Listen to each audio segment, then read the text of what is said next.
micro stresses. Joe, I'll be honest with you, I'd never heard the term micro stresses until you slapped this article on my desk from Harvard Business Review, and I think this is actually really informative. Now, there's a lot of information that I've got to cover in a short amount of time, okay? And that's why I tell you, I cite the article, the source, because you can look this up. Just look up micro stresses, Harvard Business Review, if you want to dive into this. And this is one of the articles where I'd say I would do a review after I just go through this. A lot to cover.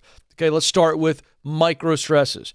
By some estimates, 60 to 80% of all doctor visits are related to stress. And so unrelieved stress, we know, in the workplace is going to lead to exhaustion, detachment, and poor performance. So Harvard Business Review has identified 12 common relational drivers of stress. Now, before I list these out, did you catch that key operating word there? Relational.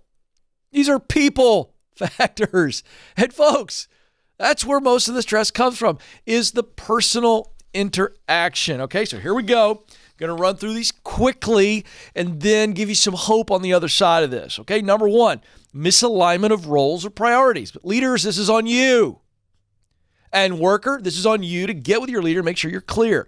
Number two, when other people don't deliver, you're relying on them and they don't do their job. Number three, unpredictable behavior from a person in authority. Leaders, people leave leaders, not companies. Number four, poor communication.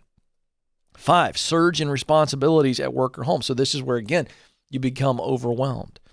Number six, managing others and feeling responsibility for their success. Oh, this is good old-fashioned pressure. Number seven, confrontational conversations. Number eight, mistrust.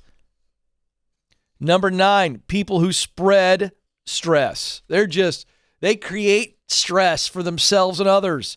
Number 10, pressure to pursue goals that don't align with your values. Number 11, when someone undermines your sense of self or sense of control. And number 12, disruptions to your relational network, so your connections. So that's the quick list. And there are three approaches that they cite in the article that will help you with these stressors. Number one, isolate and act on 2 to 3 of these. So as you go through this list and you begin to identify this list, focus on 2 or 3. Let's relieve those. So this is some early momentum. Really good advice. Number 2, invest in relationships and activities that keep these less consequential micro stresses in perspective. So that's a lot of fancy words. What that means is focus on relationships and activities that really minimize these stresses. They're just so much more valuable to your life that you go, oh, these are like a fly. You know, when I go to a picnic, or I was at the beach recently, and every once in a while you got the fly or the bug bothering you. But it doesn't matter because I'm laying in a beach chair, listening to the waves and soaking up the rays. So my situation that I'm in, I'm putting myself in a situation that the minor nuisances are just that. They really don't stress me out. And third, distance or disconnect from stress-related or stress-creating, rather, people or activities. So here's the idea. If you see all these stressors coming your way and you feel it, you go, wait a second, who's causing this stress for me? Or am I putting myself in a situation where I'm stressed? Here's what we do. I'm out.